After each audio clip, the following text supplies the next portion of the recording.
सबको Microsoft word 2010 खुलता हुआ दिख रहा होगा?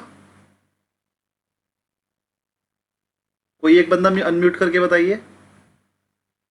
Okay okay okay okay okay, चलिए स्टार्ट करते हैं। बुक का नाम है practical approach to research analyst certification course NISM 15। आपको अगर कोर्स की बात करें, आपका कोर्स क्या है, तो वो NISM 15 का मॉड्यूल आपके पास डाउनलोड हुआ होगा जिसने फॉर्म भर दिया है। और अगर नहीं डाउनलोड हुआ है तो कोई बात नहीं, मैं भेज दूंगा आपको। NISM 15 का जो स्टडी मटेरियल जो आपको NISM वालों ने दिया है वही आपका कोर्स है। उसी को बीच सामने रख के मैंने ये बुक डिजाइन की है। और जो भी आपके NISM 15 के मॉड्यूल में टॉपिक थे वो सब टॉपिक तो इस बुक में आपको मिलेंगे ही मिलेंगे। उससे रिलेटेड जो टॉपिक हैं जो आपके कोर्स में है भी नहीं, वो भी आपको मैं यहाँ पर पढ़ा दूंगा। तो ऐसा करने से आपका फायदा ये होगा कि हर एक टॉपिक की आपको फुल नॉलेज हो जाएगी। मैंने अपनी तरफ से कोशिश की है आपको पूरा देने की, जितना आपके कोर्स में वो तो पूरा ही मिलेगा, उसके अलावा भी बहुत नॉलेज दे देंगे। हम ये कोर्स पढ़ रहे हैं नॉलेज के लिए, पास होने के लिए नहीं, लेकिन पास होना भी जरूरी है। चलिए, यहां तक कोई क्वेरी किसी की? What is a research analyst? जो आप बनने जा रहे हो रिसर्च एनालिस्ट, ये कौन है? कौन है ये पढ़ते हैं। अ research analyst is a financial professional. Sir ये प्रोफेशनल कौन होता है? देखिए, प्रोफेशनल होता है जिसने कोई नॉलेज ली हो, जिसके पास कोई नॉलेज हो।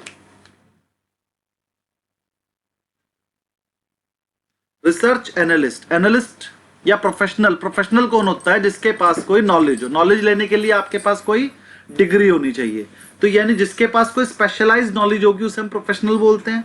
तो प्रोफेशनल कौन है? कुछ जो एग्जांपल दे अगर हम प्रोफेशनल्स का, तो वो होते हैं CA, CS, CWA, MBA, doctor, research analyst, teacher, engineer, ये सब प्रोफेशनल होते हैं। फाइनेंशियल प्रोफेशनल है तो प्रोफेशनल के लिए आपको एक डिग्री लेनी पड़ेगी। तो रिसर्च एनालिस्ट बनने के लिए आपकी डिग्री का नाम क्या है? NISM 15। तो जब आपके पास एक NISM 15 की डिग्री आ जाएगी तो आप एक क्या बन जाएंगे? प्रोफेशनल बन जाएंगे। और उस प्रोफेशनल का नाम क्या होगा?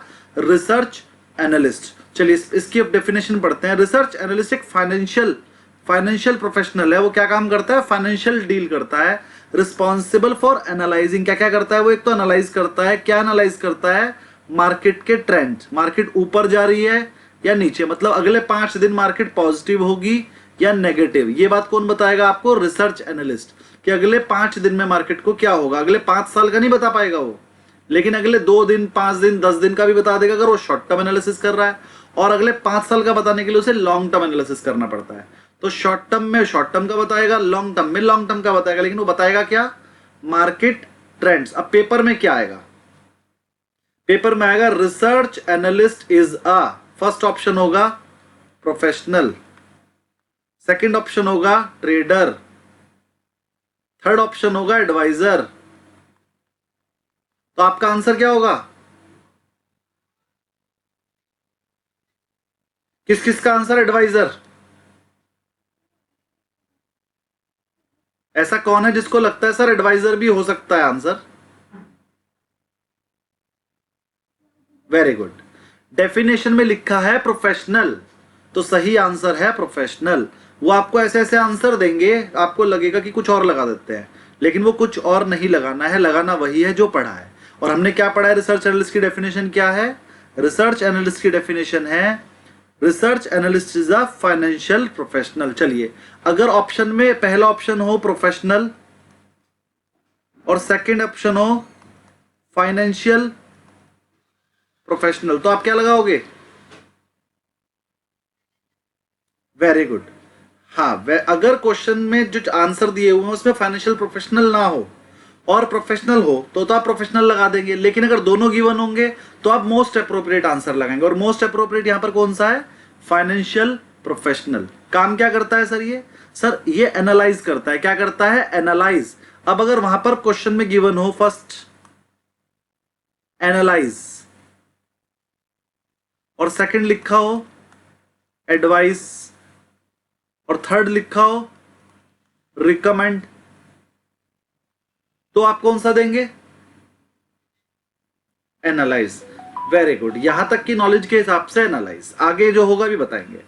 तो रिसर्च एनालिस्ट हमें समझ में आ गया सर, एक तो वो फाइनेंशियल प्रोफेशनल है, दूसरा उसका काम क्या है? एनालाइज करना। क्या एनालाइज करता है सर? एक तो वो मार्केट ट्रेंड का पता लगा लेता है, प्लस वो फाइनेंशियल डेटा को एनालाइज करता है। सर ये फाइनेंशियल डेटा क्या होता है? फाइनेंशियल डेटा मतलब एक कंपनी के बुक्स ऑफ अकाउंट जिसमें वो फाइनेंशियल डेटा रिकॉर्ड करते हैं, उसको एनालाइज करता है और उसकी इन्वेस्टमेंट अपॉर्चुनिटी को फाइंड करता है टू प्रोवाइड। और किस चीज, ये सारे काम करता किस लिए है? रिकमेंडेशन करने के लिए ऑन स्टॉक्स, स्टॉक की रिकमेंडेशन करने के लिए, और किसकी सर? बॉन्ड की भी और अदर सिक्योरिटी की भी। हमें समझ में आ गया सर, क्या समझ में आया? देखिए हमें ये समझ में आया, यहां पर आ गए अब हमें समझ में आ गया सर, रिसर्च एनालिस्ट क्या है? एक फाइनेंशियल प्रोफेशनल है। वो क्या करता है सर? क्या करता है जल्दी बताओ? एनालाइज करता है। वेरी गुड, एनालाइज करता है। क्या एनालाइज करता है? Financial data, market trend. किस लिए? सो that he can recommend on किस किस चीज पे? स्टॉक, डेट्स, बॉन्ड्स और अदर सिक्योरिटी। अपने पास लिखते रहिए ये सब चीजें। ये मैंने आपको 4-5 क्वेश्चन तैयार करवा दिए। First is what is RA? RA is a financial professional. Second is what RA do? He analyse, है ना? क्या एनालाइज करता है? Financial data and market trends. Fifth question क्यों करता है? So that he can recommend on, किस किस चीज पे कर सकता है? स्टॉक को रिकमेंड कर सकते हैं, डेट्स को कर सकते हैं, बॉन्ड को कर सकते हैं और अदर सिक्योरिटी को कर सकते हैं। इस अदर सिक्योरिटी में क्या म्यूचुअल फंड आता है? क्या एक रिसर्च एनालिस्ट म्यूचुअल फंड को रिकमेंड कर सकता है? ये बहुत बढ़िया क्वेश्चन है और आया है पेपर में। आपके हिसाब से क्या आंसर होना चाहिए? बताइए आपके हिसाब से आंसर।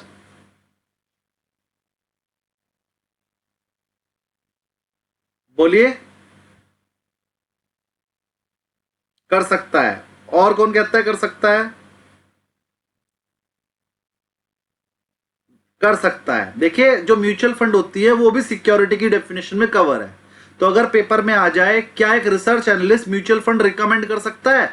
कर सकता है। लेकिन क्या एक research analyst mutual fund recommend करके फीस ले सकता है? नहीं ले सकता। उसे लेने के लिए आपको एनआईएसएम 5A करना पड़ेगा और 5A करने के बाद फिर जो आपको कमीशन या ब्रोकरेज जो मिलती है वो मिलेगी। एनआईएसएम 15 करने के बाद आप रिकमेंड कर सकते हैं, फीस चार्ज नहीं कर सकते वैसे, मतलब लीगली वैसे अपनी रिकमेंडेशन की फीस ले सकते हो, लेकिन उसको भी आप रिपोर्ट बनाकर आप ओवरऑल सेक्टर एनालिसिस कर सकते हो। आपके हिसाब से बैंकिंग सेक्टर अच्छा है तो आप ये रिकमेंडेशन दे सकते हो कि बैंकिंग सेक्टर मेरे हिसाब से अच्छा है, बैंकिंग फंड में निवेश कीजिए। लेकिन स्पेसिफिकली किसी पर्सन को कहिए कि अरे आप एचडीएफसी का बैंकिंग फंड ले लो और इस बात के मुझे पैसे दे दो, वो आप नहीं ले सकते। आप उसको ओवरऑल सेक्टर बता सकते हो कि आप जो है बैंकिंग फंड में निवेश कर दीजिए, इस बात के पैसे ले सकते हो। अगर वो आपका सब्सक्राइबर है तो वो भी सब्सक्रिप्शन फीस ले सकते हो रिपोर्ट की। आप बैंकिंग सेक्टर पे रिपोर्ट निकाल सकते हो, स्पेसिफिक कंपनी पे रिपोर्ट निकाल सकते हो, आप एचडीएफसी बैंक पे रिपोर्ट निकाल सकते हो, बैंकिंग सेक्टर पे रिपोर्ट निकाल सकते हो, लेकिन स्पेसिफिकली नहीं बता सकते कि आप एचडीएफसी बैंक का बैंकिंग फंड ले लीजिए और फिर आपको पैसे मिल जाए। ऐसा नहीं होगा, क्योंकि वो वाले पैसे लेने के लिए तो आपको म्यूचुअल फंड डिस्ट्रीब्यूटर ही बनना पड़ेगा। यहां तक मैंने आपको सिर्फ 4 आइटम सिखाई, 4 बातें बताई और आपके 5 क्वेश्चन तैयार हो गए। क्या? रिसर्च एनालिस्ट एक फाइनेंशियल प्रोफेशनल है, वो क्या करता है? एनालाइज करता है। क्या एनालाइज करता है sir? Market data, financial data और मार्केट ट्रेंड को। क्यों करता है सर? जिससे कि वो रिकमेंड कर सके। रिकमेंड मतलब आप अपनी राय दे सको कि बाय करना है, सेल करना है या फिर होल्ड करना है, ये आपका काम। और ये सबसे इंपॉर्टेंट काम यही है, रिकमेंड करना। किस चीज पे sir recommend? Stock, debts, bond और अदर सिक्योरिटी। अदर सिक्योरिटी के अंदर क्या म्यूचुअल फंड होता है? हाँ होता है। देखिए कितने सारे क्वेश्चन तैयार हो गए, 1 2 3 4 5 और एक 6। ये टोटल 6 क्वेश्चन सिर्फ एक लाइन में से निकल गए। तो आपने हर एक लाइन को अच्छे से पढ़ना है, पेपर में इनमें से क्वेश्चन निकल कर आएंगे। यहां तक किसी की कोई क्वेरी हो तो बोलिए, वरना मैं आगे की लाइंस पढ़ाऊंगा। कोई क्वेरी है किसी की तो अनम्यूट करके पूछ लीजिए।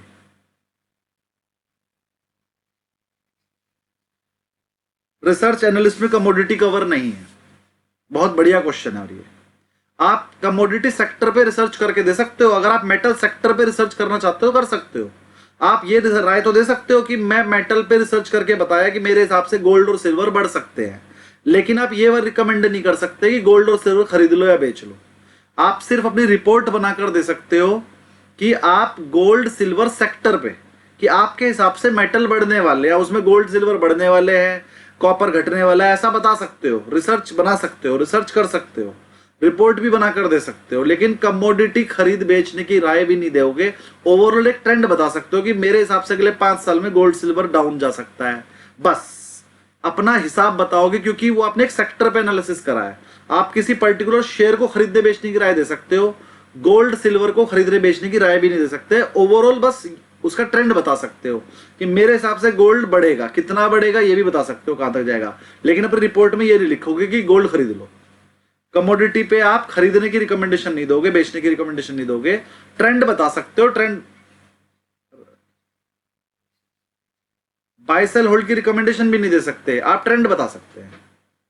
आप जब भी कभी कोई, हाँ, सेक्टर जब एनालिसिस करा जाता है तो उसके अंदर स्पेसिफिक कमोडिटी का नाम ले सकते हो, लेकिन ऐसे नहीं बोल सकते थे खरीद बेच लो, क्योंकि उसमें दिक्कत ये हो जाएगी। अगर आपने मान लीजिए कह दिया कि स्टील खरीद लीजिए, तो फिर आप ना बायस्ड हो जाओगे, क्योंकि ऐसी भी तो कंपनियां होंगी ना जो स्टील में काम करती, हो सकता है आपने उनकी रिपोर्ट बनाई हो, तो फिर ऐसा रूल है। हाँ, तो इसलिए आप वहां पर स्पेसिफिकली बाय सेल रिकमेंड नहीं करोगे, आप ट्रेंड बता सकते हो, और उसे सेक्टर एनालिसिस बोलते हैं। मतलब किसी स्पेसिफिक कंपनी या किसी स्पेसिफिक मेटल के बारे में नहीं बताना है, पूरे सेक्टर के बारे में बात कर सकते हो, सेक्टर एनालिसिस बोलते हैं उसे, वो आप कर सकते हो। और कोई क्वेरी किसी की? और ये आप लिखते रहिए, ये सारी चीजें लिखते रहिए कि हम सेक्टर एनालिसिस कर सकते हैं, स्पेसिफिक कमोडिटी की रिकमेंडेशन नहीं कर सकते हैं। ये चीजें लिखते रहिए, ये आपके क्वेश्चंस में से ही नई नई बातें निकल कर आएंगी जो आपको याद रखनी है, इसलिए आपकी क्वेरी लेना बहुत जरूरी है। आगे बढ़ते हैं, अभी सिर्फ हमने आधी लाइन पढ़ाई है, आधी लाइन के आगे बढ़ते हैं। अपने आप को सब, हाँ, बिटकॉइन को भी हम नहीं कर सकते, बिटकॉइन फॉरेक्स भी इसमें नहीं आएगा, वो सिक्योरिटीज में नहीं आते हैं ना। हमारी डेफिनेशन थी कि हम स्टॉक्स को रिकमेंड कर सकते हैं, डेट्स को कर सकते हैं, बॉन्ड्स को करते हैं, और अदर सिक्योरिटी। अदर सिक्योरिटी में आ जाता है लिस्टेड और अनलिस्टेड सिक्योरिटी को कर सकते हैं, म्यूचुअल फंड को कर सकते हैं, ईटीएफ कर सकते हैं, बस अदर सिक्योरिटी की डेफिनेशन ये है। और अदर सिक्योरिटी की डेफिनेशन पूरी डिटेल में आपको हम पढ़ाएंगे, अभी लेसन में आएगी, तो वहां पर आपको अदर सिक्योरिटी क्या क्या है वो पता लग जाएगा। उसके अलावा हम कुछ भी रिकमेंड नहीं कर सकते, सेक्टर एनालिसिस कर सकते हैं, बाकी हम शेयर्स के बारे में बात करेंगे। चलिए, और किसी की शायद कोई क्वेरी नहीं है, अगर हो तो आप पूछ सकते हैं। आगे बढ़ते हैं, हर 10 मिनट में मैं ये वाला लाइन बोलूंगा, किसी की कोई क्वेरी हो तो पूछ लो, अपनी क्वेरी तब ले लेना। आगे बढ़ते हैं। सर हमने एक लाइन पढ़ी थी क्या? रिसर्च एनालिस्ट एक फाइनेंशियल प्रोफेशनल है, रिस्पॉन्सिबल फॉर एनालाइजिंग, एनालाइज करता है मार्केट ट्रेंड को, फाइनेंशियल डेटा को, जिससे कि इन्वेस्टमेंट अपॉर्चुनिटी निकल जाए, इन्वेस्टमेंट अपॉर्चुनिटी का पता चले, और वो प्रोवाइड कर सके रिकमेंडेशन किस किस चीज पे, स्टॉक्स पे, बॉन्ड पे और अदर सिक्योरिटीज पे। देयर इनसाइट्स हेल्प इन्वेस्टर्स, और जब वो अपनी उसकी चीज को रिकमेंड करेगा, रिकमेंड करने से पहले उसके पीछे का लॉजिक बताएगा, रीजन बताएगा, उसे बोलते हैं हम इनसाइट। वो शेयर के या उस सेक्टर की इनसाइट्स बताएगा। किसको बताएगा? इन्वेस्टर को बताएगा, और किसको बताएगा? फंड मैनेजर को बताएगा, और किसको बताएगा? फाइनेंशियल इंस्टीट्यूशन को बताएगा, जिससे कि ये तीनों मिलकर इन्फॉर्म्ड डिसीजन ले सके। तो सर हमें एक चीज और समझ में आई, रिसर्च एनालिस्ट किस किस चीज के लिए, किन किन बंदों के लिए काम करता है? रिसर्च एनालिस्ट 3 बंदों के लिए काम कर सकता है, कर तो इनसे ज्यादा के लिए भी सकता है, लेकिन 3 कौन कौन है? सबसे पहले तो इन्वेस्टर। इन्वेस्टर मतलब जो उसके सब्सक्राइबर है, यानी कि आप लोग, जिसने भी कहा हाँ हाँ सर आप हमें ना रिपोर्ट बनाकर दिया करना, हम आपको फीस देंगे, तो वो आपको रिपोर्ट बनाकर देगा साल में 10-12, और आप उसे फीस दे रहे हो 1000 रुपये महीना। अब वो रिपोर्ट बनाए ना बनाए, आप उसकी रिपोर्ट मानो या ना मानो, उन्हें फीस देनी ही देनी पड़ेगी। तो ये तो होते हैं इन्वेस्टर। दूसरा म्यूचुअल फंड, म्यूचुअल फंड भी क्या करते हैं, अपनी टीम में थोड़े से रिसर्च एनालिस्ट को भर्ती कर लेते हैं। उनका काम क्या होता है, वो अपने फ्रीलांसर भी हो सकते हैं, मतलब आप अपने स्वतंत्र भी हो सकते हो और कभी कभी उनके एम्प्लॉय भी हो सकते हो। तो म्यूचुअल फंड अपने एम्प्लॉय भी रख लेते हैं, तो एम्प्लॉय का काम तो होता ही है रिसर्च करके बताना उसे, वो तो बताएगा ही। लेकिन कभी कभी वो बाहर के जो रिसर्च एनालिस्ट होते हैं उनको भी हायर करते हैं और उन्हें कहते हैं सर आप हमें सेक्टर एनालिसिस दे दो। जो अच्छे रिसर्च एनालिस्ट होते हैं उनको पैसे मिलते हैं म्यूचुअल फंड से साल में एक बार, और वो फिर उनको एनालिसिस करवा के देते हैं। सर सेक्टर एनालिसिस वो लोग करते हैं।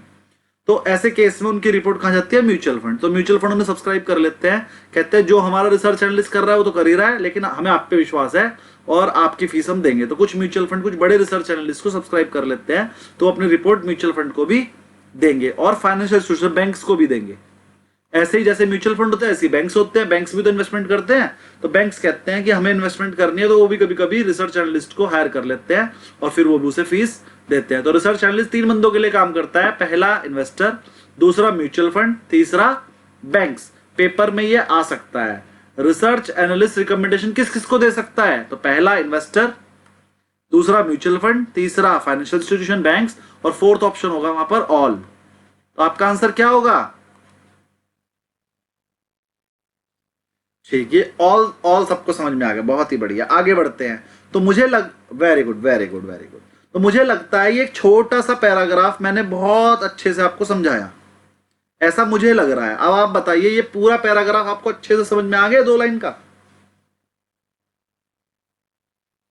वेरी गुड, सबको आ गया समझ में, बहुत बढ़िया बहुत बढ़िया। और किस किस को आ गया, वेरी गुड। अरे अपनी प्यारी आवाज मुझे बार बार सुनाते दिया करो, सबके सब यस सर बोल दिया करो जिसको समझ में आ गया। बारिश से हो जानी चाहिए ना। Yes sir. चलिए, ये हम हर पैराग्राफ को बिल्कुल इतने ही अच्छे से पढ़ेंगे। तो अब हमारे बहुत सारे क्वेश्चन तैयार हो गए हैं। देखिए 6 क्वेश्चन तो मैंने आपको बता दिए थे, 7th क्वेश्चन हमारा ये तैयार हो गया कि रिसर्च एनालिस्ट किस किस के लिए काम करता है। 3 बंदों के लिए, एक तो इन्वेस्टर के लिए, एक म्यूचुअल फंड्स के लिए और एक बैंक्स के लिए। 3 तरह के बंदों के लिए काम करता है। तो एक पैराग्राफ में से हमने 7 क्वेश्चन अपने रेडी कर लिए हैं। ऐसे ही हर पैराग्राफ में से हम सारे क्वेश्चन रेडी करेंगे और फिर उन्हें करेंगे, पेपर में यही आने वाले हैं। चलिए आगे बढ़ते हैं आप थोड़ा सा। रोल्स, सर रिसर्च एनालिस्ट का रोल क्या होता है, role and responsibility. Role and responsibility of a research analyst, ये बहुत इंपॉर्टेंट क्वेश्चन है, ध्यान समझिएगा। A research analyst perform several key task, कह रहा रिसर्च एनालिस्ट के बहुत सारे टास्क होते हैं, जैसे उसमें से इंक्लूडिंग फाइनेंशियल एनालिसिस। जो आपको एक फाइनेंशियल एनालिसिस बता दिया वो तो है ही, लेकिन इसके अलावा भी बहुत सारे टास्क होते हैं। वो क्या होते हैं, एग्जामिनिंग फाइनेंशियल स्टेटमेंट्स। अब यहां पर एक फाइनेंशियल स्टेटमेंट एक वर्ड आ गया, सर ये फाइनेंशियल स्टेटमेंट होते क्या है, अब पहले यही समझ लो। तो फाइनेंशियल स्टेटमेंट की डेफिनेशन लिख लीजिए अपने पास, मैं बता रहा हूं। फाइनेंशियल स्टेटमेंट्स इंक्लूड्स, लिखिए financial statements includes, number 1 profit and loss account. मेरी राइटिंग समझ में ना आ रही हो तो मुझसे पूछ लेना क्या लिखा है, लेकिन लिखना सही। तो financial statement include, number 1 profit and loss account, number 2 balance sheet, number 3 cash flow and fund flow statement, number 4 सबसे important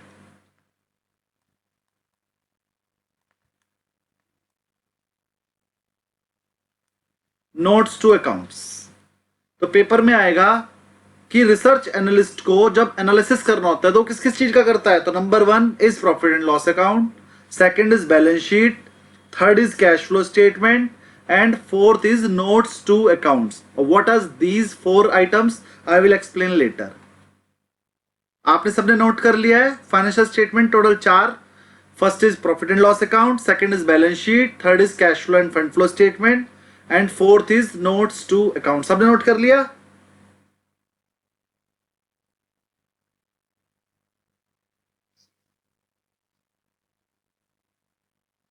very good.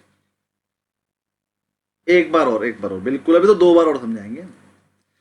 Sir financial statement को एनालिसिस करना होता है, फाइनेंशियल एनालिस्ट करता है, रिसर्च एनालिस्ट जो एनालिसिस करता है वो करता है फाइनेंशियल स्टेटमेंट्स का। तो फाइनेंशियल स्टेटमेंट का एनालिसिस करने के लिए सर फाइनेंशियल स्टेटमेंट पता भी तो होनी चाहिए क्या होती है। तो फाइनेंशियल स्टेटमेंट होती है एक तो sir PL account. PL account क्या होता है सर, जो प्रॉफिट बताता है। इसमें हम सारे खर्चे एक तरफ लिख देते हैं और सारी इनकम एक तरफ लिख देते हैं। इनकम आपकी राइट साइड आ जाती है और एक्सपेंसेस लेफ्ट साइड आ जाता है, और डिफरेंस हमारा प्रॉफिट आ जाता है। कैसा होता है प्रॉफिट एंड लॉस अकाउंट, अभी दिखाएंगे हम आगे। तो सर प्रॉफिट कैलकुलेट करने के लिए होता है पीएल अकाउंट, हम उसका एनालिसिस करते हैं। बैलेंस शीट्स में लिखी होती है एसेट्स एंड लायबिलिटी। एसेट्स का मतलब होता है सर प्रॉपर्टी, हमारी एसेट संपत्ति, और लायबिलिटी का मतलब होता है हमारी रिस्पॉन्सिबिलिटी, हमारे दायित्व, तो वो होती है लायबिलिटी। तो एसेट्स और लायबिलिटी लिखी होती है बैलेंस शीट में, तो हम बैलेंस शीट का भी एनालिसिस करते हैं। कैश फ्लो स्टेटमेंट में हमारा कैश पूरे साल में कहां कहां गया और कहां कहां से आया ये लिखा होता है, और फंड फ्लो स्टेटमेंट में हमारे प्रॉफिट कहां से आया और कहां गया ये लिखा रहता है। तो कैश फ्लो स्टेटमेंट और फंड फ्लो स्टेटमेंट भी हम एनालाइज करते हैं, और जो इन तीनों चीजों में नहीं आया वो हम नोट्स बनाकर पॉइंट के हिसाब से लिख देते हैं, उसे बोलते हैं नोट्स टू अकाउंट। कहां लिखे होते हैं, बैलेंस शीट के ही नीचे लिखे होते हैं नोट्स में। जैसे कंपनी के ऊपर 5 लाख रुपए का टैक्स लगने वाला है, अभी लगा नहीं है, लग सकता है, तो ये बात आपको कहां लिखी मिलेगी, नोट्स टू अकाउंट्स में। अगर आपने कोई वैल्यूएशन का तरीका चेंज किया होगा, वैल्यूएशन का मेथड चेंज किया होगा, तो ये कहां लिखा मिलेगा, नीचे नोट्स में। तो ये जो नोट्स हैं ये भी एनालिसिस करना होता है एक रिसर्च एनालिस्ट को। तो रिसर्च एनालिस्ट क्या क्या चीज एनालिसिस करता है, तो आप मेरे साथ बोलेंगे, बोलिए financial statements. And financial statement includes profit and loss account, balance sheet, cash flow and fund flow statement, notes to account. फिर से बोलिए, financial statement includes profit and loss account, balance sheet, cash flow and fund flow statement, notes to account. चलिए फिर से बोलिए, एक साथ बोलेंगे, जब मैं एक फिंगर दिखाऊंगा तो फर्स्ट आइटम बोलनी है। फाइनेंशियल स्टेटमेंट इंक्लूड्स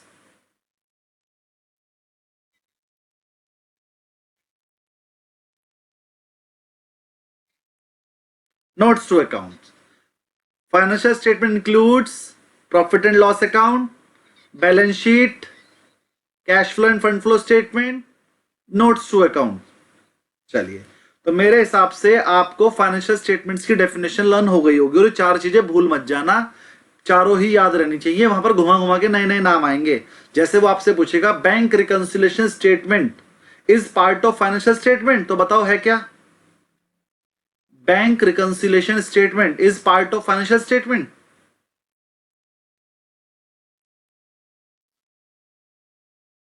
यस वाले हैंड रेज कीजिए, हैंड रेज का ऑप्शन आ रहा है आपके पास, यस वाले हैंड रेज कर लीजिए बस।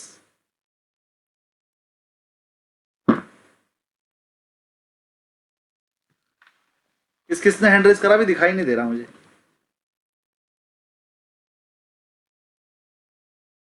यस वाले हैंड रेज कीजिए।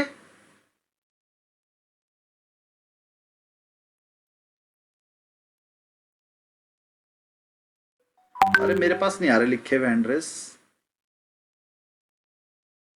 चलिए जिसने यस बोला एक बार बस यस बोल दीजिए मुझसे, मेरे पास हैंड रेज नहीं आए लिखे। तो जितने भी यस बोल रहे हैं ना वो गलत है। अभी मैंने डेफिनेशन याद क्या करवाई आपको, मैंने कहा financial statement includes profit and loss account. क्या bank reconciliation statement profit and loss account है, नहीं है। सेकंड इज बैलेंस शीट, तो बैंक रिकंसिलिएशन स्टेटमेंट क्या बैलेंस शीट है, नहीं है। Third is cash flow statement, fund flow statement, तो बैंक रिकंसिलिएशन स्टेटमेंट क्या फिर वो कैश फ्लो फंड फ्लो है, नहीं है। फोर्थ नोट्स टू अकाउंट, क्या आपका जो ये बैंक रिकंसिलिएशन स्टेटमेंट है क्या नोट्स टू अकाउंट का पार्ट है, नहीं है। अगर वो इन चारों चीजों में नहीं आ रहा है तो फाइनेंशियल स्टेटमेंट नहीं है। बैंक रिकंसिलिएशन स्टेटमेंट एक छोटा सा पेपर होता है कि अगर हमने कैश बुक में अपना बैंक अकाउंट बना रखा है, उसका बैलेंस आपके बैंक से नहीं मिल रहा है, तो वो डिफरेंस का अमाउंट क्या है, तो आप उसमें बताए तो सर बैंक ने इंटरेस्ट दे दिया, मैंने नहीं लिखा है, इस वजह से नहीं मिल रहा है, तो वो फाइनेंशियल स्टेटमेंट का पार्ट नहीं होता। ऑडिटिंग रिपोर्ट का पार्ट होता है। जब हम ऑडिट करने जाते हैं तो बैंक का बैलेंस और अपने कैश बुक का बैलेंस मैच होना चाहिए। अगर वो मैच नहीं हो रहा होता तो एक स्टेटमेंट बनाई जाती है रफ पेपर पे, और उसे बैंक रिकंसिलिएशन स्टेटमेंट बोलते हैं। और वो पहले बनाई जाती तब तो कंप्यूटर में होने लगा सारा काम, तब तो मैच हो ही जाता है। तो ये फाइनेंशियल स्टेटमेंट का पार्ट नहीं है। तो पेपर में ऐसे अगड़म सगड़म क्वेश्चन आएंगे आपका गलत करवाने के लिए। जितने यस वाले थे ना वो गलत करके मत आना, बस वहां पर लिखाना BRS is not the part of the financial statement. तो एक बार फिर से हम रिवाइज करेंगे। Financial statement includes profit and loss account, balance sheet, fund flow statement, cash flow statement और notes to account. Notes to account इन 4 चीजों के अलावा जो मर्जी लिखा आ जाए वो फाइनेंशियल स्टेटमेंट का पार्ट नहीं है। और आपने ये 4 चीजों का ही रिकंसिलेशन करना, एनालिसिस करना होता है आरए बनने के बाद, रिसर्च एनालिस्ट बनने के बाद। तो अब बताइए, bank reconciliation statement financial statement का पार्ट है या नहीं है? अच्छा, जो अब भी कह रहा है हाँ है, वो यस बोलिए। कोई नहीं है, चलो कम से कम अब कोई सो नहीं रहा है, सबको समझ में आ गया। Very good very good. पिछली बार इतने सारे थे, मैं तो कह रहा हूँ हो क्या गया, अभी तो पढ़ाया। चलिए ध्यान से पढ़ना है, आंख नाक कान मुंह मुंह खोल कर सोने, अच्छे सोना भी है तो खोल के, जिससे कि जो मैं बोलूँ वो सुनाई दे जाए और आपको समझ में आ जाए, फिर सो जाना चाहे। चलिए, किस किस को मेरी क्लास बोर लग रही है? फिर मैं तरीका बदलूंगा और अच्छा कर दूंगा। अगर बोर लग रही है तो बताइएगा, वरना अच्छी लग रही है तो ऐसे ही चलेंगे। बढ़िया लग रही है? चलिए, मतलब सब बढ़िया बढ़िया बढ़िया। चलिए सर, फिर आगे बढ़ते हैं।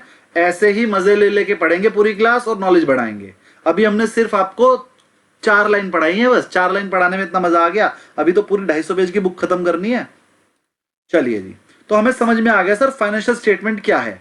तो वो क्या करता है सर, सबसे पहला तो उसका काम क्या है, वो तो है ही एनालाइज करना। लेकिन एनालाइज क्या करता है वो? Examining financial statements. और फाइनेंशियल स्टेटमेंट में 4 चीजें, एक तो बैलेंस शीट, इनकम स्टेटमेंट को पीएल अकाउंट भी बोलते हैं, cash flow statement, fund flow statement, और इसमें नोट्स टू अकाउंट लिखा नहीं है, वो अपने पास से लिख लोगे आप, नोट्स टू अकाउंट्स। ठीक है सर, हमें समझ में आ गया। और क्या करता है सर वो? Calculating key financial ratio. Sir कुछ इंपॉर्टेंट फाइनेंशियल रेशियोज होते हैं, वो क्या होते हैं sir? PE ratio, ROE, EPS क्या होते हैं, इसके लिए एक लेसन आएगा पूरा, लेसन नंबर 5, वहां पर पढ़ा देंगे। लेकिन बस आपने याद करना है कि सर आरए का काम क्या होता है? एनालाइज करना फाइनेंशियल स्टेटमेंट्स को और की फाइनेंशियल रेशियो को कैलकुलेट करना और उन्हें भी एनालाइज करना। कैलकुलेट करने के बाद उन्हें भी एनालाइज करना काम है रिसर्च एनालिस्ट का। तो सर 2 क्वेश्चन और शुरू हो गए हमारे, तो 2 क्वेश्चन और बन गए। क्या? देखिए 7 क्वेश्चन हो गए थे, 8 क्वेश्चन हो गया हमारा फाइनेंशियल स्टेटमेंट की डेफिनेशन।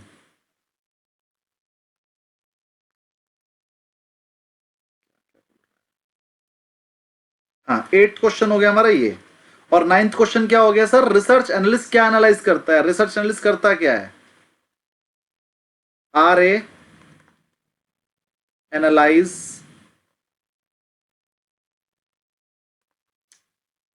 पेन रुक रहा है मेरा, financial statement, calculate and analyse की फाइनेंशियल रेशियो। ये हमारा 9th क्वेश्चन तैयार हो गया। कोई प्रॉब्लम यहां तक किसी को?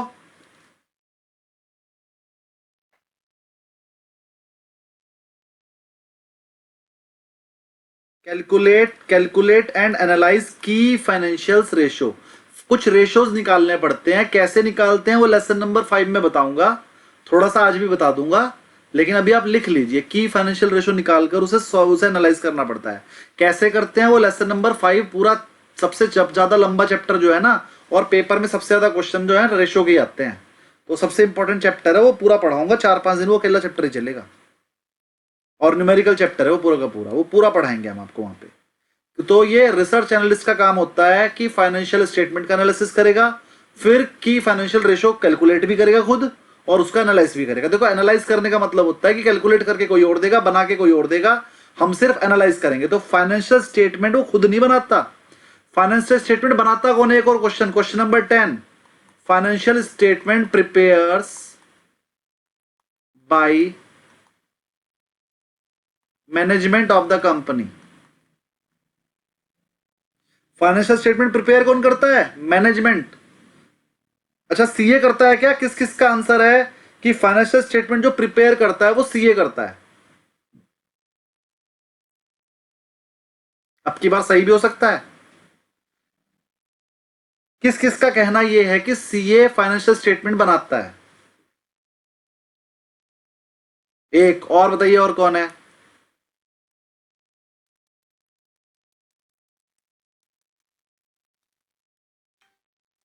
नहीं नहीं, ये बताइए कौन कौन कह रहा है सीए बनाता है?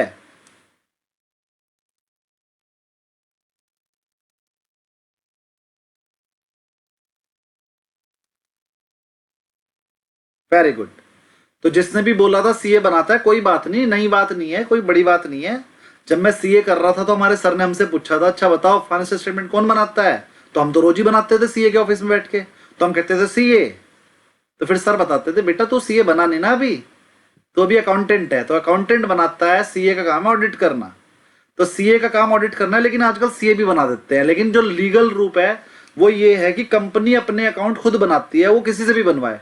कंपनी को अपने अकाउंट बनाकर सीए के पास ले जाने होते हैं, फिर सीए उसको चेक करके ऑडिट करता है। ऑडिट करने का मतलब होता है वो उस पर साइन कर देता है कि ये अकाउंट ठीक है। इसी को बोलते हैं ऑडिट करना। ऑडिट करने में कोई नया काम नहीं करना होता उसे। वो सिर्फ अकाउंट जो बने हुए हैं उन्हें चेक करता है, अगर उसके हिसाब से वो ठीक है तो वो उसे ठीक बोल देता है, अगर गलत है तो गलत बोल देता है। और चाहे गलत बोल ले चाहे सही बोल ले, उसे पैसे मिलेंगे। उसी को बोलते हैं ऑडिट करना। Audit report can be negative और पॉजिटिव। अगर उसने नेगेटिव रिपोर्ट भी इशू कर दी, मेरे हिसाब से कंपनी फ्रॉड है, कंपनी भागने वाली है, इस कंपनी के अकाउंट सारे गलत हैं, फिर भी पैसे उसे पूरे ही मिलेंगे ऑडिट के। ऑडिट करने का मतलब है अपनी ओपिनियन देना। अब ऑडिट ओपिनियन नेगेटिव भी हो सकती है और पॉजिटिव भी हो सकती है। तो याद रखिएगा, प्रिपेयर करता है अकाउंट्स मैनेजमेंट, सीए सिर्फ ऑडिट करता है, और रिसर्च एनालिस्ट उसे एनालाइज करता है, बनाता नहीं है। लेकिन फाइनेंशियल रेशियो रिसर्च एनालिस्ट खुद प्रिपेयर करता है। फाइनेंशियल रेशियो उसकी बैलेंस शीट में हो भी सकते हैं, नहीं भी हो सकते हैं, तो बढ़िया। नहीं है तो रिसर्च एनालिस्ट का काम है फाइनेंशियल रेशियो को खुद कैलकुलेट करना और फिर उन्हें एनालाइज भी करना। लेकिन बैलेंस शीट वो खुद प्रिपेयर नहीं करता है। बैलेंस, अरे कौन कौन अब ऐड हो रहा है?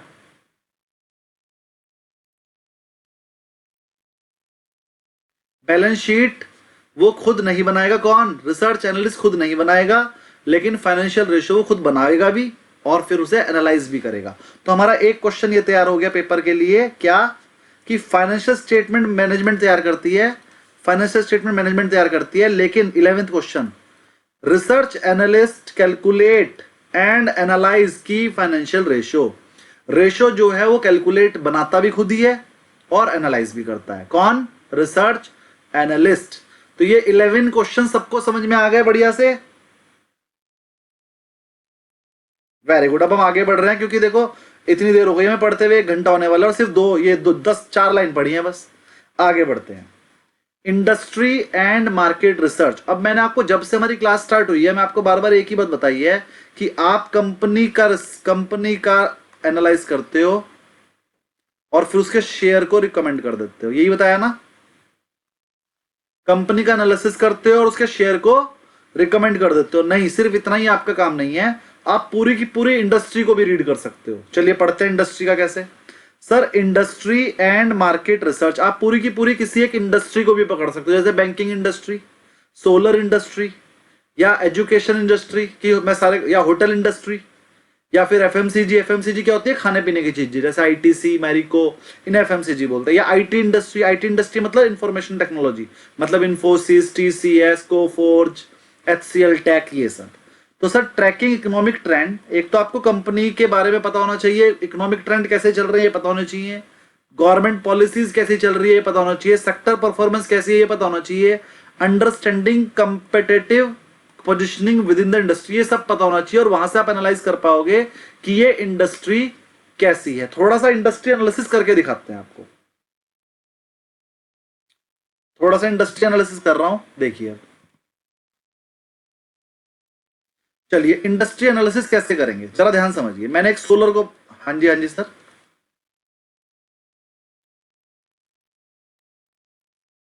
Okay okay.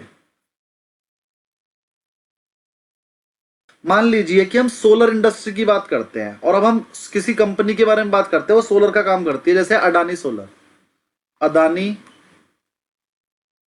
सोलर नई नई कंपनी है बिल्कुल, अभी 5-7 साल पुरानी कंपनी है और सोलर का काम कर रही है, तो हमें पता लगाना है क्या हमें इसमें पैसा लगाना चाहिए। तो कंपनी की बात तो बाद में करेंगे, पहले हम बात करेंगे क्या सोलर इंडस्ट्री में पैसा लगाना चाहिए। तो सोलर इंडस्ट्री की बात करते हैं। सर सोलर है क्या?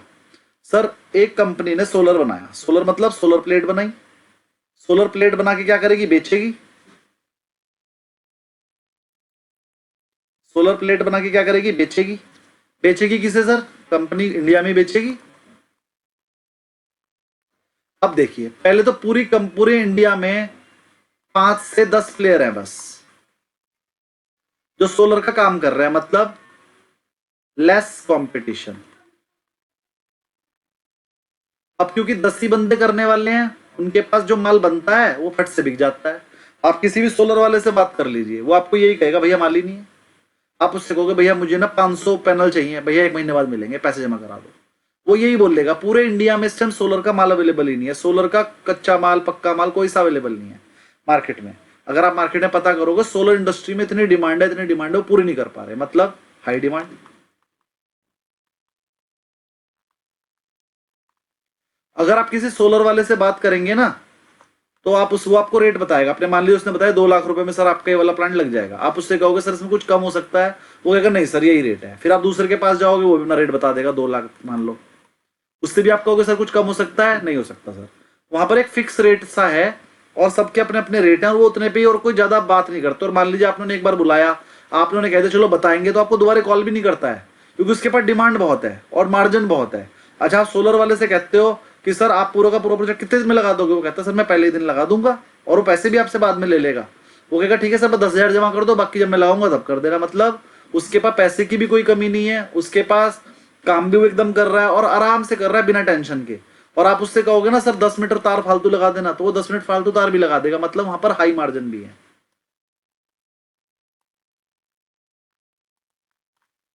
तो ये मुझे कैसे पता चला? मैंने पहले सोलर का एनालिसिस करा कि सोलर में जो है ना कंपटीशन नहीं है।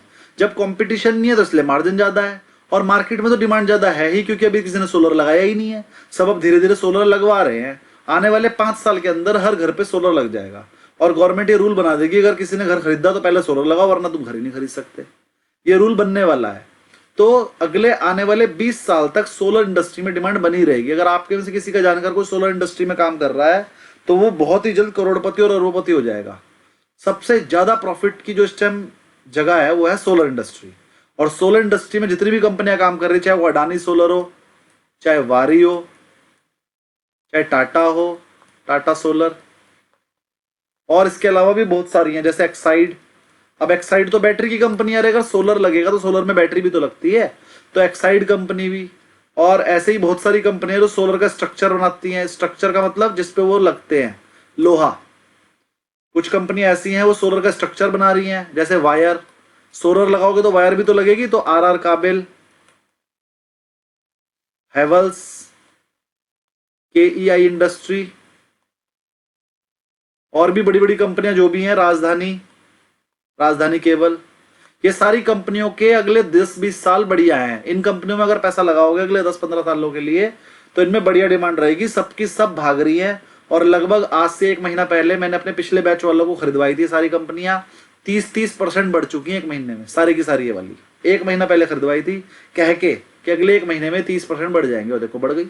अब आपको फिर कह रहा हूं, इनमें से किसी में भी पैसा लगा दीजिए, 30% भले ही बढ़ गई, अगले 2 महीने में 10 से 15% बढ़ जाएंगी। और वायर कंपनियां तो ज्यादातर, वायर कंपनियां तो 15-20%। जी जी बोलिए, क्वेरी बोलिए। आर काबिल, अरे अलग अलग वायर कंपनियों के नाम लिख के, आर काबिल, के ई आई वायर, हेवल्स, पॉलीकैब, राजधानी, ये तो सारी कंपनियों के नाम है जी। सोलर, ठीक है। तो आपको समझ में आ गया कि हमने एक इंडस्ट्री का एनालिसिस कर दिया। अब इंडस्ट्री हमने कौन सी पकड़ी? पहले नंबर पे सोलर। दूसरे नंबर पे कौन सी पकड़ रहे हैं? अब मान लीजिए अब की बार हमने कौन सी इंडस्ट्री पकड़ी? Textile industry. आप में से कोई है जिसका कपड़े का काम है?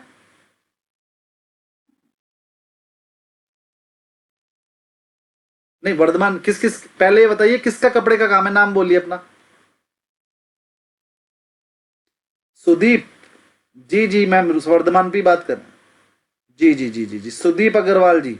सुदीप अग्रवाल जी, क्या काम है कपड़े का आपका?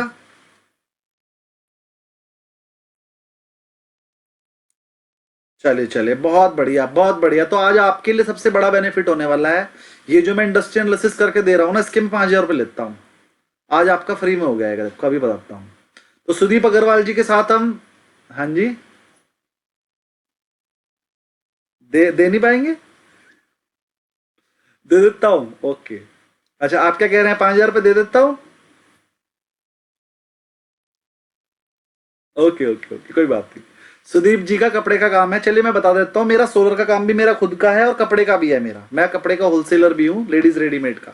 तो सुदीप जी और मैं अच्छे से एनालाइज करेंगे अब इस चीज को।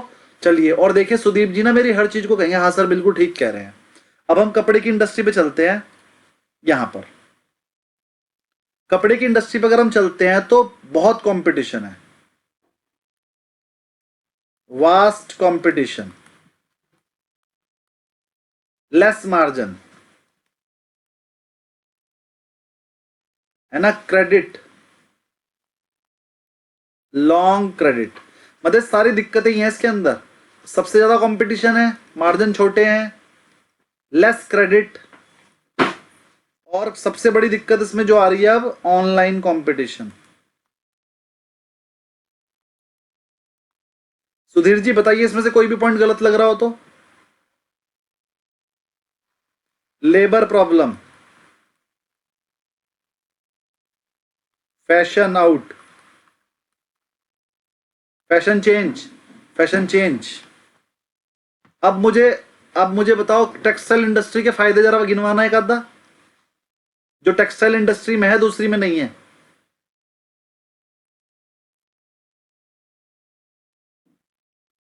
सुधीर जी कितने साल हो गए काम करते हुए?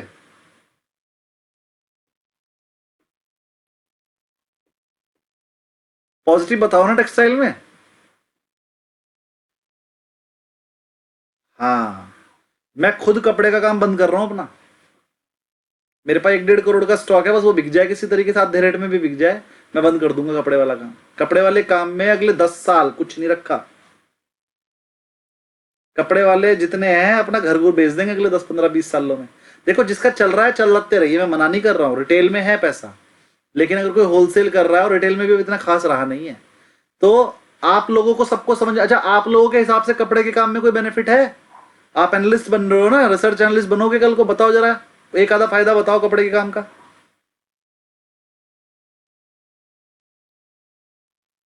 नहीं, आप तो ठीक है, मैं बाकियों से पूछ रहा हूं। आपने तो हथियार पहले ही डाल दिया, आप तो कह रहे हो कोई फायदा नजर नहीं आ रहा है। बाकियों का तो दिमाग चेक कर ले, मैं तो बताऊंगा बहुत सारे फायदे हैं, मैं बताऊंगा। हाँ जी बताइए, किसी के किसी के हिसाब से कोई फायदा है कपड़े के काम में?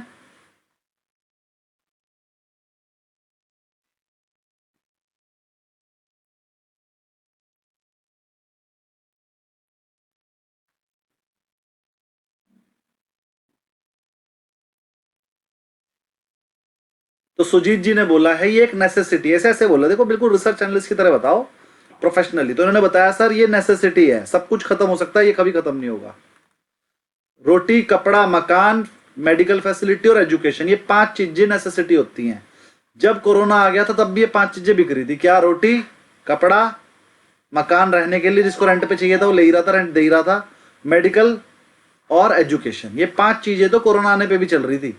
तो इनका कहना ये है सर कपड़ा कभी खत्म नहीं होगा, नेसेसिटी है। और किसी का कुछ कहना, देखो जब आप बोलोगे तभी आपका दिमाग चलेगा, वरना तो बहुत सारे स्टूडेंट यहाँ पर हैं और बैठे रहेंगे, फायदा क्या? और बताइए, और फायदे बताइए कपड़े के।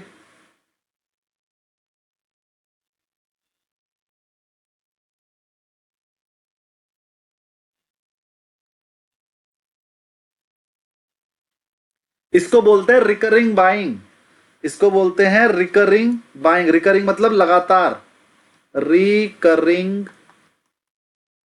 Buying by consumer. और बताइए।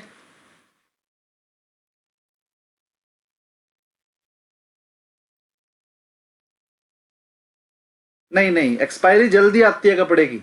आज आप जो भी कपड़ा आज आप जो भी कपड़ा खरीदते हो उसे 5 बार पहनने के बाद छठी बार पहनना नहीं चाहता कोई। आपने एक साड़ी खरीदी वाइफ के लिए, हाँ सेलर, एज अ सेलर इसकी, हाँ ये खराब नहीं होता, लेकिन सर इसके अगेंस्ट में फैशन चेंज हो जाता है, तो इसकी एक्सपायरी अब जल्दी होने लगी। आप जो कपड़ा लाते हो अगर 1 साल में नहीं बिका तो अगले साल वो आधे रेट में ही बिकता है, पूरे रेट में नहीं बिकता फिर वो। या फिर रेट टू रेट बेचना पड़ता है रिटेलर को। एक साल बाद फैशन चेंज हो जाता है हर साल, फिर जो पिछले साल वाला कपड़ा होता है वो आधे रेट में ही बिकता है। साड़ियों के केस में तो बहुत ज्यादा होता है, फिर वो देने लेने में बिकती है साड़ी। जो साड़ी आप 1000-1500 की बेचना चाह रहे थे, एक साल बाद जब उसका ट्रेंड चेंज हो जाता है ना, 1 या 2 साल बाद, तो फिर वो आपको 500 रुपये में बेचनी पड़ती है। और 500 में भी कह के बेचते हो, अरे मैडम देने लेने में ही लगा देना। तो फैशन आउट होने की वजह से इसकी एक्सपायरी जल्दी है, देर से नहीं है, जल्दी है, क्योंकि अब तो फैशन चेंज हर तीसरे महीने छठे महीने हो जाता है।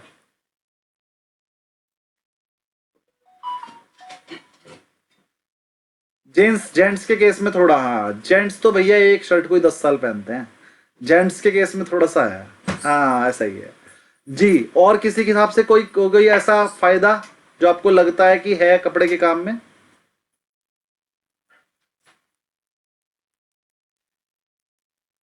इंपल्सिव गोइंग, चलो वो तो सेम ही हो गया। और कुछ? लो इन्वेस्टमेंट किस किस को लगता है? लो इन्वेस्टमेंट किस किस को लगता है कि कपड़े का काम कम इन्वेस्टमेंट से हो जाता है?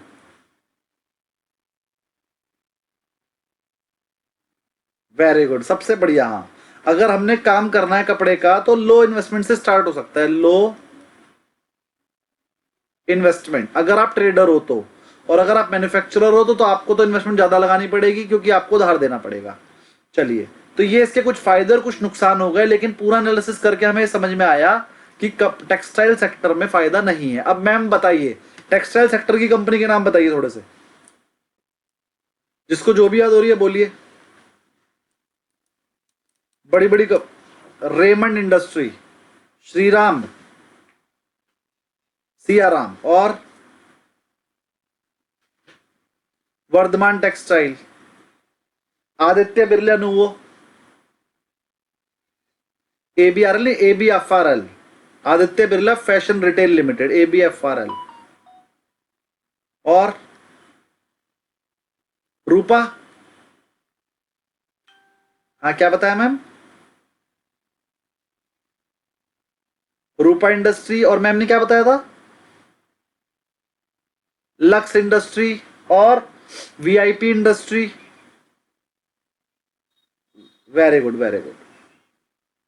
चले एक बार इन सबके नाम लिख लेता हूं, जरा दोबारा बोलिएगा। एक आपने बताया मुझे लक्स, एक आपने बताया VIP इंडस्ट्री, एक रूपा, एक रेमंड,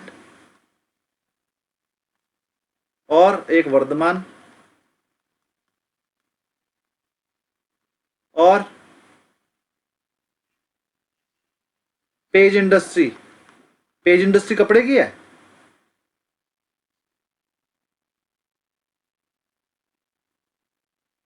ओके, लो मुझे नहीं पता था। हाँ, आदित्य बिरला, ABFRL, ABFRL, एक वी मार्ट, और कोई याद आ रही है?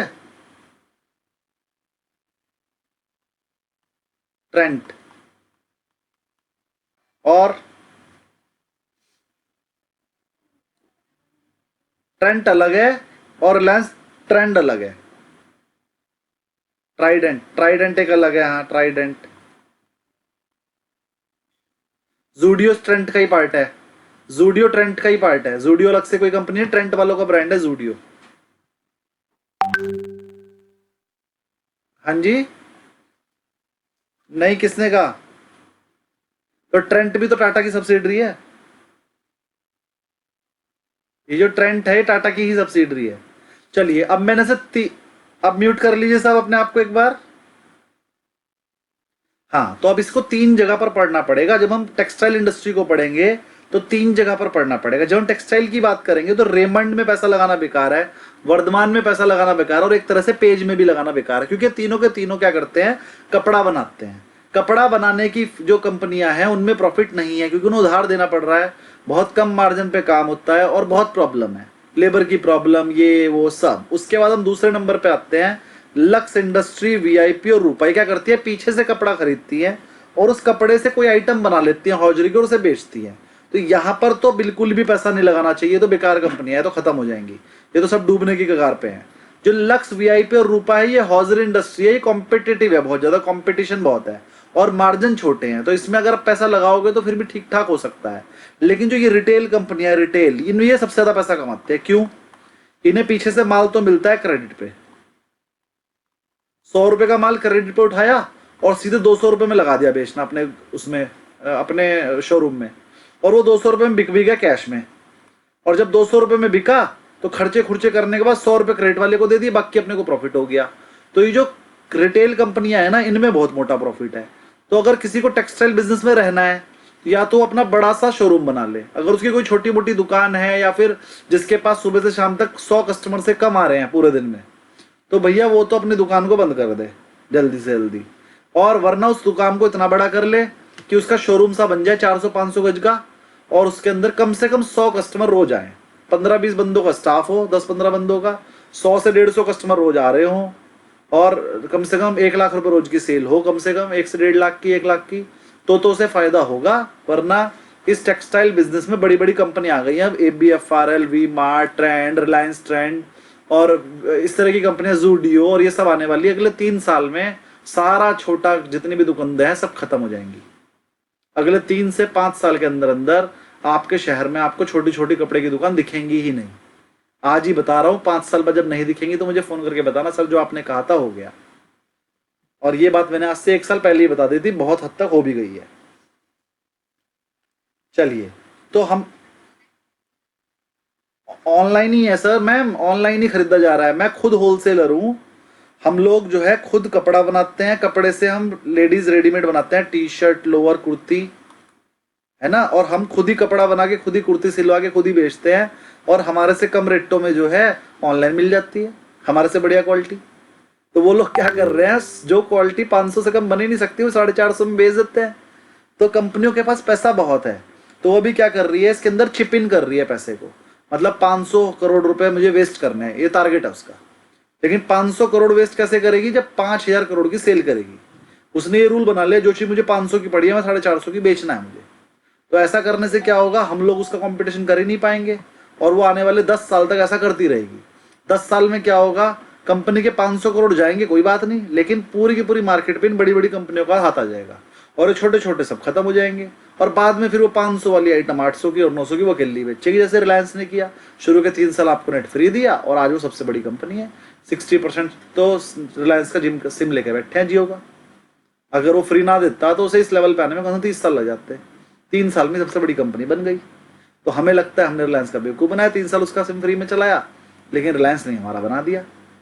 किस किस को ये बात समझ में आ गई कि जो बड़ी कंपनी चिप इन कर रही है उसकी वजह से छोटी कंपनियां यहां से हट जाएंगी। तो टेक्सटाइल सेक्टर में से आपको सबको हटना ही पड़ेगा आने वाले 5 साल के अंदर। खैर अच्छी बात है कि हमारे बैच में सिर्फ एक ही बंदे का टेक्सटाइल बिजनेस है और दूसरा मैं, तो मैं तो छोड़ रहा हूं, आपकी इच्छा है सर। पैसा है हमारे पास, कुछ और कर लेंगे।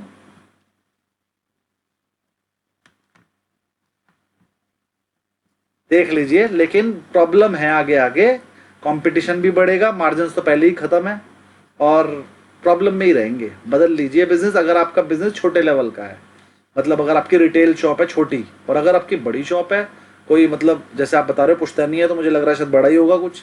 अगर आपकी बड़ी शॉप है रोज की आपकी सेल 1-1.5-2 लाख रुपए की, तो फिर करते रहिए, वो तो चलती रहेगी। फिर तो आप शोरूम ही हो गए ना। मैंने कहा है छोटे बंदे को प्रॉब्लम है, बड़े को कोई प्रॉब्लम नहीं है। अच्छा, ठीक ठीक ठीक, चलिए बहुत बढ़िया। इसके साथ साथ आप रिसर्च एनालिस्ट से कमा लेंगे। चलिए, किस किस को मेरी क्लास अभी तक लग रही है सर, इसका ये वाला पोर्शन बोर था। अगर बोर लग रहा है तो फिर मैं नहीं कराऊंगा ये वाला एनालिसिस जो कराया मैंने। इंडस्ट्री का 2 इंडस्ट्री का एनालिसिस कराया है, एक टेक्सटाइल का और एक सोलर का।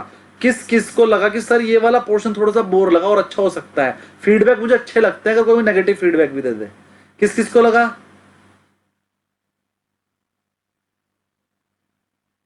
बहुत बढ़िया। और किसी का फीडबैक?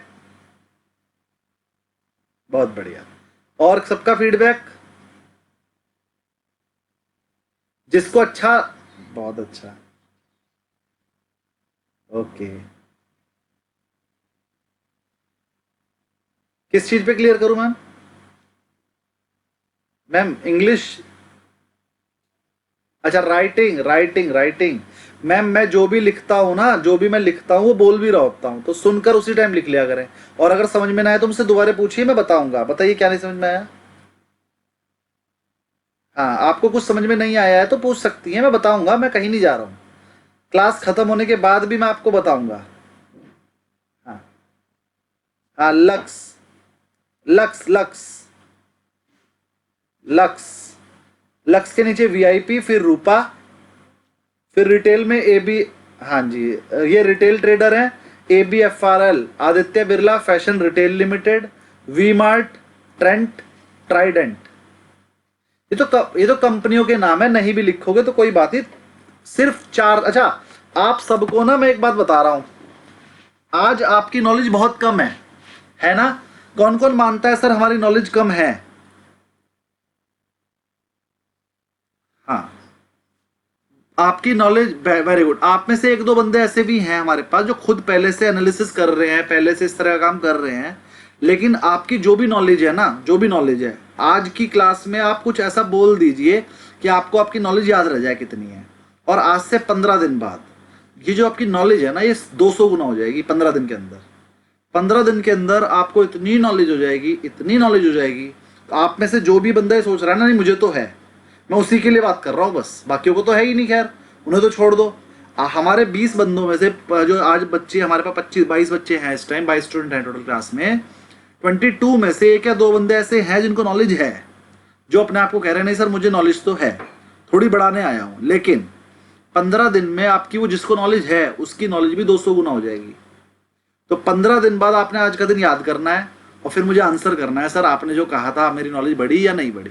और बहुत नॉलेज तो आज अभी पहली क्लास में ही बढ़ गई आपके भी। मैंने पढ़ाई कितना है, सिर्फ 2 पैराग्राफ छोटे छोटे से, 2-2 लाइन वाले, 2-2 लाइन वाले 2 पैराग्राफ पढ़ाए तो आपकी नॉलेज इतनी बढ़ गई। अभी तो 250 पेज की बुक पढ़ानी है पूरी, तो देखो कितनी नॉलेज बढ़ाऊंगा। अभी तो सिर्फ मैंने 4 लाइन पढ़ाई है आज पूरी क्लास में 1 घंटे की। चलिए, तो आपकी नॉलेज बहुत तेजी से बढ़ने वाली है, इस बात को भूल मत जाना। आज आपकी नॉलेज क्या थी और 15 दिन के अंदर बढ़ जाएगी। तो आपको ऐसा लगेगा सर ये नॉलेज तो मैं पहले से ही थी, लेकिन है नहीं, ये बढ़ रही है, अब आपकी आज से शुरू हो गई है। चलिए, अब थोड़ा सा और पढ़ लेते हैं। हमें समझ में आ गया सर, इंडस्ट्री एनालिसिस और मार्केट रिसर्च भी करना किसका काम है? रिसर्च एनालिस्ट का ही काम है। तो जब आप किसी कंपनी को एडवाइस करते हैं तो सबसे पहले आपने करनी पड़ती है कंट्री की रिसर्च। COUNTRY, कंट्री की रिसर्च। कंट्री रिसर्च को बोलते हैं sir macro level research. Country की रिसर्च मतलब मैक्रो लेवल रिसर्च। सबसे पहले कंट्री की करते हो, फिर आप डिसाइड करते हो कि हाँ मुझे इंडिया में काम करना है। मान लो आपने बहुत सारी कंट्रीज की रिसर्च करी, अमेरिका की, पाकिस्तान की, हिंदुस्तान की, चाइना की, जापान की, इंडोनेशिया की, सीरिया की, यूक्रेन की, रूस की, सबकी कर ली। सबकी करने के बाद आपने डिसाइड करा कि मुझे इंडिया में काम करना है। तो चलो आपने कंफर्म कर लिया कि इंडिया में काम करना है, तो कंट्री की रिसर्च तो हो गई। फिर करते हो आप इंडस्ट्री की रिसर्च। इंडस्ट्री मतलब बैंकिंग इंडस्ट्री में करना है, या सोलर में करना है, या टेक्सटाइल में करना है, या फिर मुझे प्रोफेशनल बनना है, या मुझे ट्रेडर बनना है, या मुझे मैन्युफैक्चरिंग में जाना है। ये सारी की सारी इंडस्ट्री की रिसर्च करके आप कोई एक इंडस्ट्री सिलेक्ट करते हो। मान लो आपने इंडस्ट्री सिलेक्ट कर ली कि मैं सोलर इंडस्ट्री, मुझे सबसे ज्यादा ग्रोथ इंडस्ट्री लग रही है कि आने वाले 10 सालों में सबसे ज्यादा ग्रोथ रहेगी सोलर इंडस्ट्री की। मान लो आपने ऐसा ज्यूम कर लिया। फिर सोलर इंडस्ट्री में 20 कंपनियां, उन 20 की 20 कंपनियों की आप रिसर्च करते हो, उसे बोलते हैं कंपनी रिसर्च। फिर उन 20 की 20 कंपनियों की रिसर्च करके आप ये पता लगाते हो इनमें से सबसे ज्यादा कंपनी कौन सी ज्यादा ग्रोथ करेगी। फिर जो कंपनी ग्रोथ करेगी फिर उसके शेयर के प्राइस के हिसाब से आप देखते हो कौन सी मेरे को रेट में सही है। फिर जो रेट में सही लगती है उसे खरीद के बैठ जाते हो, 5 साल बाद उसे पैसे को निकाल लेते हो। तो आपको वो समझ में आ गया रिसर्च कैसे करते हैं। पहले कंट्री की रिसर्च करनी है, फिर इंडस्ट्री की, और लास्ट में कंपनी की। और कंपनी की रिसर्च करने के बाद भी और भी बहुत सारे काम करने पड़ते हैं, वो मैं आपको इस पूरे कोर्स में सिखाऊंगा। सर रिसर्च एनालिस्ट क्या है? एक फाइनेंशियल प्रोफेशनल है और रिस्पॉन्सिबल होता है किस चीज के लिए? एनालाइज करता है वो मार्केट के ट्रेंड को और फाइनेंशियल डेटा को, इन्वेस्टमेंट अपॉर्चुनिटी निकाल कर लाता है और रिकमेंड करता है क्या? स्टॉक, बॉन्ड और other security. Mutual fund is included in other security. तो फिर वो उसके बारे में लॉजिक बताएगा, इंसाइट्स बताएगा और हेल्प करेगा किस किसकी? इन्वेस्टर्स की, फंड मैनेजर्स की और फाइनेंशियल इंस्टीट्यूशन की, टू मेक इन्फॉर्म्ड डिसीजन। वो सिर्फ अपनी राय देता है, रिकमेंड कर देता है, लेकिन रिकमेंड करने का मतलब ये नहीं कल को लॉस हो गया तो वो लायबल हो जाएगा। अगर आपने किसी रिसर्च एनालिस्ट के रिकमेंडेशन पे कोई शेयर खरीद लिया और आपको 1000 करोड़ का लॉस हो गया, तो भी आप उस रिसर्च एनालिस्ट को कुछ नहीं कह सकते, क्योंकि वो आपको सिर्फ एडवाइस करता है, आपके सिर पे बंदूक रख के नहीं बोलता खरीद दो। उसका काम है एडवाइस करना, मानना ना मानना आपकी मर्जी। चाहे आप उसे फीस दे के भी उसकी एडवाइस ले रहे हो, तब भी आप उसे लायबल नहीं कर सकते अपने लॉस के लिए, क्योंकि वो सिर्फ आपको एडवाइस कर रहा है। पैसे लेके भी, वो पैसे लेके भी यही बोलता है भैया मानना है मान लो, नहीं तो कोई बात नहीं, पैसे तो मैंने जेब में रख लिए। Roles and responsibility of research analyst. Research analyst के रोल और रिस्पॉन्सिबिलिटी क्या होती है? सर वो फाइनेंशियल एनालिसिस करता है, किसका? फाइनेंशियल स्टेटमेंट्स का। और फाइनेंशियल स्टेटमेंट क्या होती है? बोलिए मेरे साथ, चार होती है। क्या क्या? Balance sheet, profit and loss account, cash flow, fund flow and notes to account. चार चीजें होती है। और कैलकुलेट करता है की फाइनेंशियल रेशियो एंड उनको एनालाइज भी करता है, कैलकुलेट भी करता है और एनालाइज भी करता है। इसके अलावा सर वो इंडस्ट्री एनालिसिस भी करता है और मार्केट रिसर्च भी करता है। ठीक है सर, इतना हमें समझ में आ गया अच्छे से। अब थोड़ा सा आगे बढ़ते हैं और क्या करता है वो देखते हैं। सर दूसरा करता है वो स्टॉक एंड इन्वेस्टमेंट रिकमेंडेशन। अब सर यहां पर इन्वेस्टमेंट रिकमेंडेशन लिखा हुआ है, देखिए। स्टॉक भी रिकमेंड करता है और इन्वेस्टमेंट भी रिकमेंड कर देता है। रिकमेंड करता है। ठीक है सर, वो रिकमेंड कर सकता है भैया ये वाली इन्वेस्टमेंट में पैसा कर लो, ये वाली म्यूचुअल फंड में पैसा लगा लो, लेकिन उस चीज के लिए डायरेक्टली फीस चार्ज नहीं कर सकता, सब्सक्रिप्शन चार्ज कर सकता है। क्या करता है सर? वो कंडक्ट करता है fundamental analysis, financial health of a company. देखिए एनालिसिस दो तरह का होता है, लिख लीजिए। एनालिसिस दो तरह का होता है, पहला होता है फंडामेंटल, दूसरा होता है टेक्निकल। फंडामेंटल एनालिसिस मतलब कि फाइनेंशियल स्टेटमेंट एनालाइज करोगे आप उसके अंदर, और टेक्निकल का मतलब उसमें आप चार्ट बनाओगे, इंडिकेटर बनाओगे। चार्ट, इंडिकेटर, ये सब चीजों से जो होता है उसे बोलते हैं टेक्निकल एनालिसिस। और जब आप फाइनेंशियल स्टेटमेंट रीड करते हो तो उसे बोलते हैं फंडामेंटल एनालिसिस। फंडामेंटल और टेक्निकल में ज्यादा अच्छा कौन है? फंडामेंटल। लेकिन सबके सब किसके पीछे भागते हैं? टेक्निकल के। अगर आपने फंडामेंटल सीख लिया ना अच्छे से तो आप बहुत पैसा कमाओगे।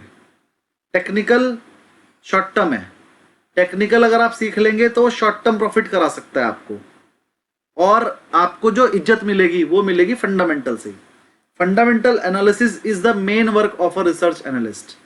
टेक्निकल एनालिसिस रिसर्च एनालिस्ट का काम ही नहीं था, लेकिन धीरे धीरे धीरे धीरे धीरे धीरे नई आइटम्स आई मार्केट में, और technical analysis forms the important part of the research analyst. Technical analysis आपके रिसर्च एनालिस्ट के कोर्स में भी नहीं है, लेकिन जैसे जैसे मार्केट में नई चीजें आती हैं तो हमें अपने काम करने का तरीका बदलना पड़ता है। तो टेक्निकल एनालिसिस भी अब एनालिसिस जो रिसर्च एनालिस्ट है आरए का एक महत्वपूर्ण पार्ट हो गया, इंपॉर्टेंट पार्ट हो गया है। तो इसलिए टेक्निकल एनालिसिस भी अब इंपॉर्टेंट हो गया है, लेकिन हो गया है और होने में बहुत फर्क है। फंडामेंटल एनालिसिस आज भी बैकबोन है एनालिसिस की, तो फंडामेंटल सीखना बहुत जरूरी है। टेक्निकल आपको आए या ना आए कोई फर्क नहीं पड़ता, फंडामेंटल तो आना ही चाहिए। टेक्निकल सीखना बहुत इजी है, टेक्निकल का कोर्स 1 साल का हो जाएगा, फंडामेंटल सीखने में आपको 5 साल भी लग सकते हैं। तो फंडामेंटल सीखिए अच्छे से, फंडामेंटल पे ध्यान दीजिए, टेक्निकल तो आ ही जाएगा, टेक्निकल भी सिखा देंगे। तो conducting fundamental analysis using technical analysis, chart, pattern और इंडिकेटर। चार्ट, पैटर्न और इंडिकेटर भी आपको सिखाएंगे, ये भी अब रिसर्च एनालिस्ट का काम हो गया। और evaluating valuation model like DCF approach, PE multiple etcetera क्या होती हैं ये 5th लेसन में बताएंगे। तो सर आरए क्या करता है रिकमेंडेशन करने के लिए? पहला फंडामेंटल एनालिसिस करता है, दूसरा टेक्निकल एनालिसिस करता है, और तीसरा क्या करता है? वैल्यूएशन। क्या करता है? वैल्यूएशन की शेयर का प्राइस कितने रुपए ठीक है। तो ये हमारा अगला क्वेश्चन तैयार हो गया। जो मैंने 11-12 क्वेश्चन बताए थे 13 हो गया। बस यहां तक आपने पढ़कर आना है, यहां तक आपने अच्छे से पढ़कर आना है, और उसके बाद ये कुछ पीछे क्वेश्चन है मैं दिखाता हूं आपको।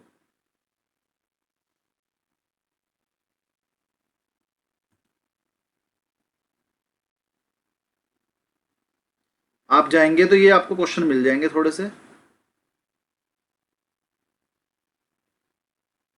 बोलिए पेज नंबर क्या है?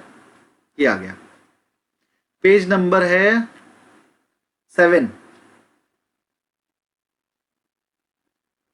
ये 7 पेज नंबर पे जो क्वेश्चन है ये करके देख सकते हैं आप, थोड़े से ही है, 5-7 क्वेश्चन है, ये आप कर लीजिएगा सारे के सारे।